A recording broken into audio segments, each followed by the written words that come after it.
creo que voy a concentrar la presentación sobre el tema de los precios de los combustibles y particularmente la gasolina. Eso es el tema de la actualidad en México de los últimos 2 meses. Había mucha discusión al respecto y quiero resaltar algunas experiencias internacionales y que por qué enfatizamos tanto el tema de que la política de subsidios a los combustibles conlleva a un desperdicio de recursos internacionales, además, ¿cómo se llama?, que tiene efectos nocivos para el medio ambiente. En primer lugar, quiero decir que en los países de la OCDE prácticamente no se tienen subsidios generalizados a los precios de los combustibles, exactamente por esa razón, de que no incentiva un uso racional de los recursos. En contraste, en muchos países emergentes, en vías de desarrollo, encontramos a menudo que sí hay a través del precio del bien un subsidio a la población general o a los usuarios de estos combustibles. No quiere decir que en la OCDE a veces no hay políticas de favorecer a ciertos grupos, por ejemplo, podría ser el transporte, donde hay el transporte carretero o la producción de hortalizas bajo invernadero o algunos otros temas, pero es mucho más focalizado a esos grupos más que a través del precio general. ¿Por qué no empezamos directamente con el tema álgido del precio de las gasolinas en México? Creo que hay que entender mucho mejor qué es lo que pasó, qué es lo que intentó hacer la autoridad en la modificación de la política de precios de gasolina en México. Y creo que eso se entiende, y Guillermo ya lo tenía con muchos mejores datos, mucho más específico, pero tenemos que descomponer el precio de la gasolina para entender qué es lo que está pasando o lo que intenta hacer la autoridad en la política pública. Y vamos al rato a la gráfica, pero creo que hay 2 elementos importantes aquí. Uno es un cambio de un precio fijo al consumidor final con un impuesto especial sobre productos y servicios variable a un precio variable con un impuesto especial sobre productos y servicios fijo. Ese es el primer cambio que se da y creo que ese cambio es el cambio inclusive, bueno, desde mi punto de vista como economista y persona interesada en finanzas públicas, el cambio más importante. Para Guillermo el segundo cambio es el más importante y es decir, él quiere introducir competencia en el mercado de distribución de las gasolinas y entonces quiere introducir precios diferentes. La competencia se refleja en precios diferentes donde tantos ofertantes como demandantes reaccionan a ¿cómo se llama?, diferencia de precios. ¿Por qué digo yo? Pero el primer cambio es también importante y a lo mejor inclusive es más importante que el segundo, es porque en el pasado, y ahora sí vamos a la gráfica, se ha subsidiado a través de un IEPS negativo el precio de la gasolina en México. ¿Qué es lo que se hizo durante mucho tiempo?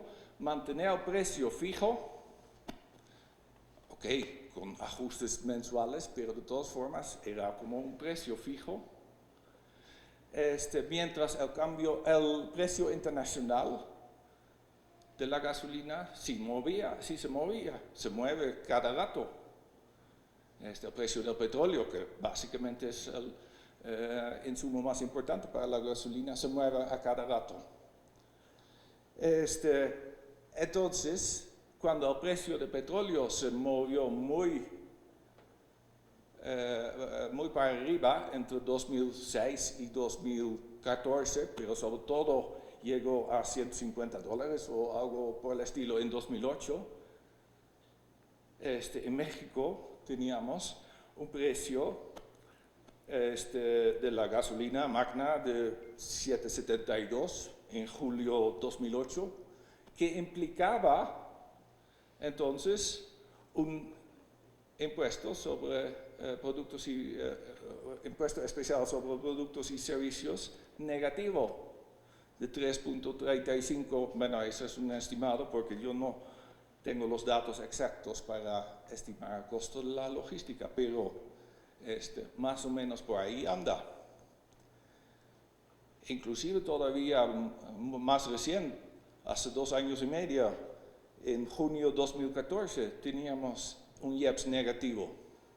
Es decir, un IEPS negativo para mí es un subsidio a la gasolina. Lo que intenta hacer la autoridad yendo adelante es fijar el IEPS, y bueno, podemos discutir en qué nivel lo fijamos. Inclusive hay ciertos reglamentos o decretos o leyes que prácticamente intenta desde 2015 de fijar el IEPS y ajustar este IEPS fijo prácticamente con la inflación. Pero bueno, en la aplicación se daba como que otra vez un subsidio, una rebaja a ese IEPS para mantener el precio fijo. Ahora, a partir de enero, la intención de la autoridad es que ya dejamos el IEPS fijo y dejamos fluctuar el precio. Gradualmente, en el transcurso de este año para todo el país, pero eso realmente creemos que es la política más adecuada, si lo queremos llamar de esta forma, según el tema de la teoría económica. Es decir, deja que la escasez en el mercado, estamos hablando aquí del mercado internacional, deja esa escasez en el mercado determinar finalmente el precio al usuario final,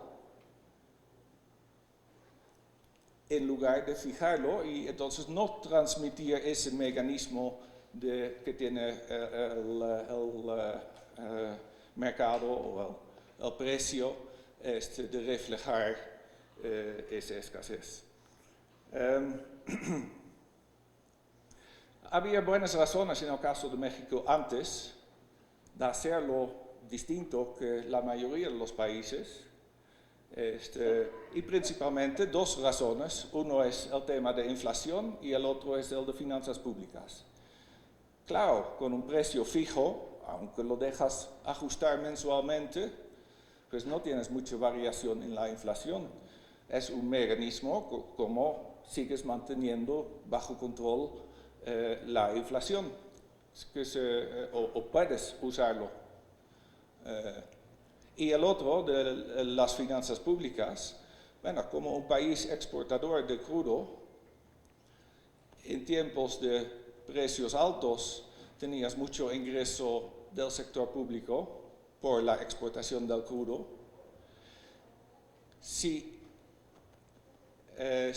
Y mientras que en tiempos de precios bajos bajaba esa parte.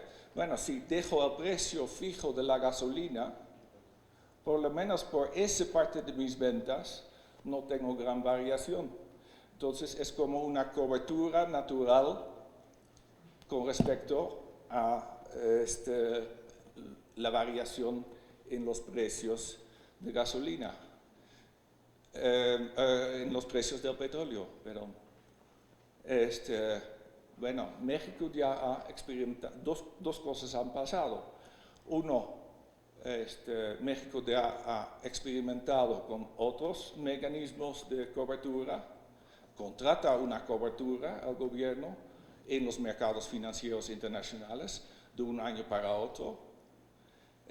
Ha establecido un fondo mexicano de petróleo que podría funcionar en un momento como un fondo de estabilización. Tiene un pequeño fondo de estabilización para las finanzas públicas, aparte en la estructura fiscal.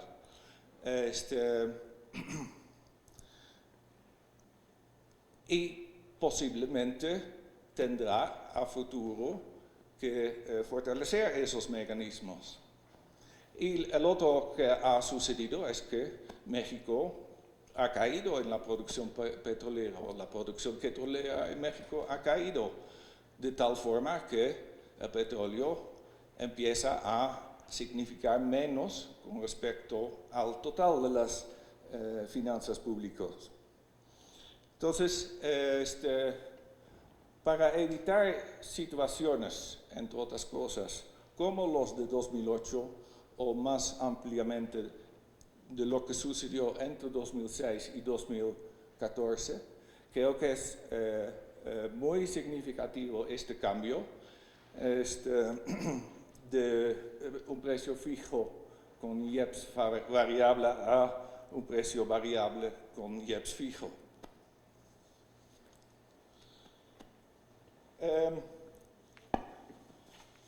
Lo que vemos en la escena internacional es mucho énfasis sobre quitar subsidios. A la vez vemos diferencias entre países exportadores neto de petróleo, o sobre todo los grandes países exportadores de petróleo y los países importadores de combustibles o de petróleo. La situación de México ya está un poco menos definido porque, como dije, la exportación disminuye, la importación de gasolina se está aumentando, pero en términos generales podemos decir que con el impacto de baja en los precios internacionales del petróleo, que prácticamente se vio fuertemente entre 2014 y 2016, hacia finales de 2016 ya empieza a repuntar ese precio, pero tiene un impacto fuerte, obviamente, en países exportadores de petróleo sobre el ingreso público y también una presión fuerte para reducir el subsidio a los precios, porque por algo tienes que compensarlo. La facilidad, sin embargo, para reformar la política de precio es más difícil porque hay un deterioro en las condiciones económicas de estos países. Y por el otro lado, el impacto de cambiar una política de subsidios sí puede ser significativo. Típicamente esos países tienen subsidios a los combustibles más altos. El contraste, obviamente, los países importadores netos de petróleo, donde hay poco variación en el ingreso público por el tema de los precios internacionales. La presión de reducir, bueno, varía. Algunos países tienen grandes subsidios, algunos otros no tienen grandes subsidios. La facilidad para reformar es más fácil porque, bueno, en una situación de precios internacionales más bajo, si no hago nada con mi precio, ya bajó el subsidio. Y el impacto de una reforma en política de precio varía, pero probablemente es menor porque de entrada los subsidios en esos países suelen ser menor.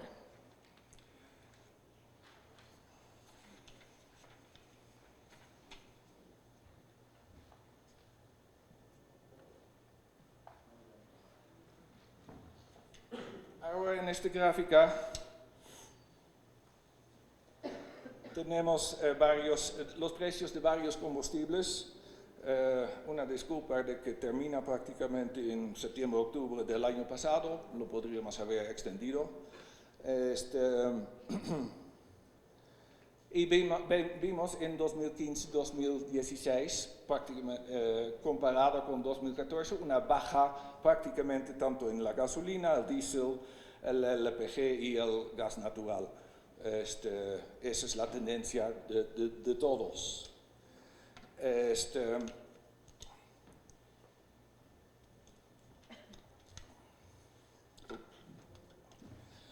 Sin embargo, también periodos con mucha variación en los precios, particularmente con respecto al inicio de 2015, a mitad de 2015 el precio de la gasolina ya estaba 50% más alto, al igual y algo similar sucedió en 2016. Entonces, es mejor que tratas de agarrar estos puntos que los precios son bajos para reformar tu política de subsidio, porque duele mucho menos de quitar los subsidios.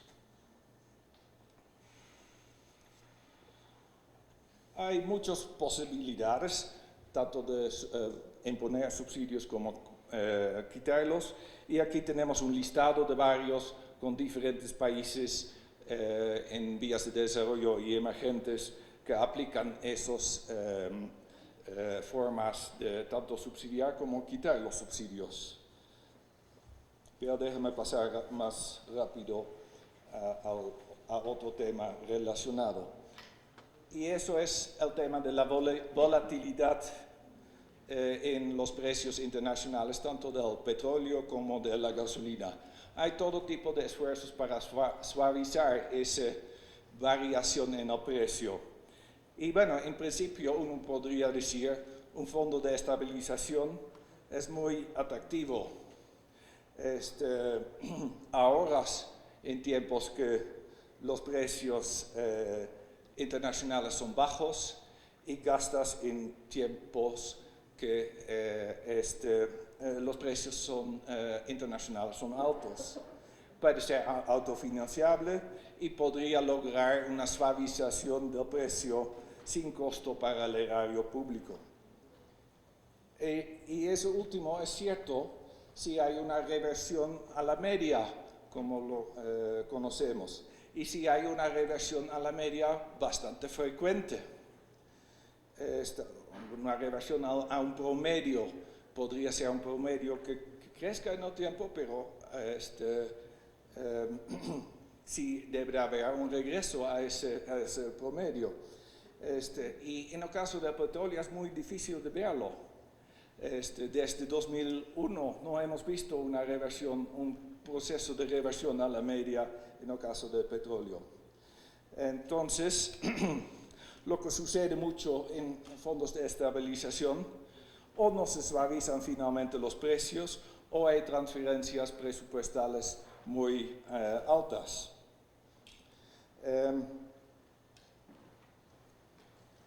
Otro reto muy grande en el caso de fondos de estabilización es que si estos fondos, porque los precios durante un periodo largo son muy bajos, los precios internacionales son muy bajos, acumula mucho dinero en el fondo. Bueno, siempre hay un político que sabe qué hacer con ese dinero en ese fondo. Entonces ya no tiene el fondo dinero cuando se necesita. Chile ha hecho algo con respecto al, ¿cómo se llama? Una cierta estabilización a través de fondos de estabilización, pero como podemos ver en la gráfica, la cantidad de estabilización que logró fue bastante limitado.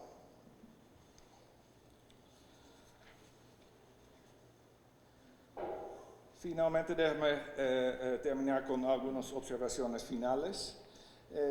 Yo creo que la baja en los precios del petróleo desde finales de 2014 a prácticamente 2016 redujo dramáticamente los subsidios en varios de los países que tenían subsidios de precios, sin mucha acción tal cual del sector público en estos países.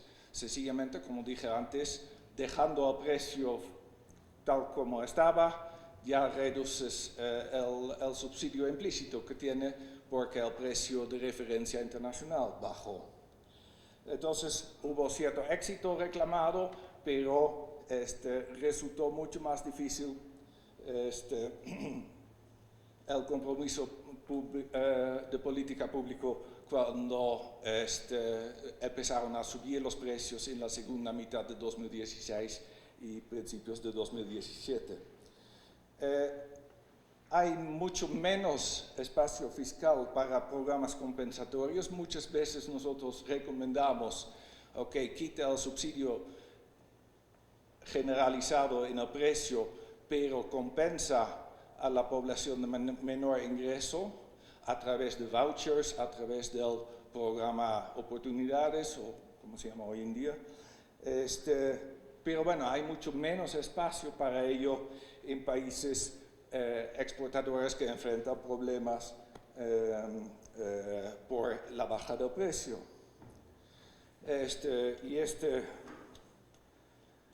Obviamente es el tema, el siguiente punto es el tema de la CRE. En ausencia de una competencia adecuada, se puede requerir continuar con ciertos controles de precio y por eso también está en una forma muy paulatina, muy gradual, liberando el precio en el transcurso de 2017.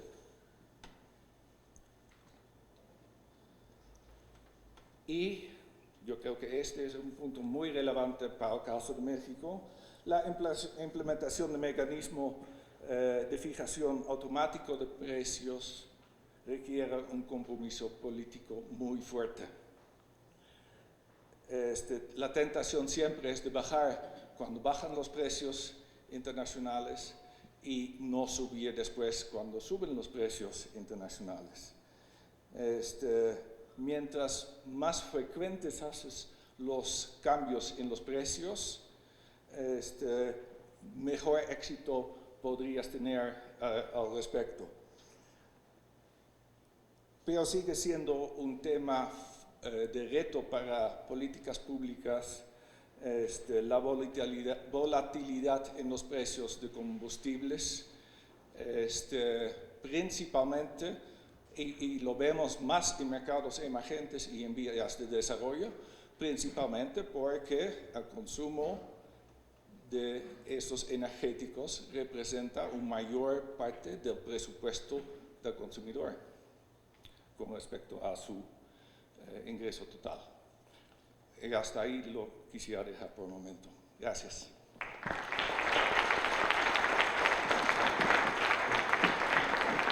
Muchas gracias, Jos. Le damos la palabra a José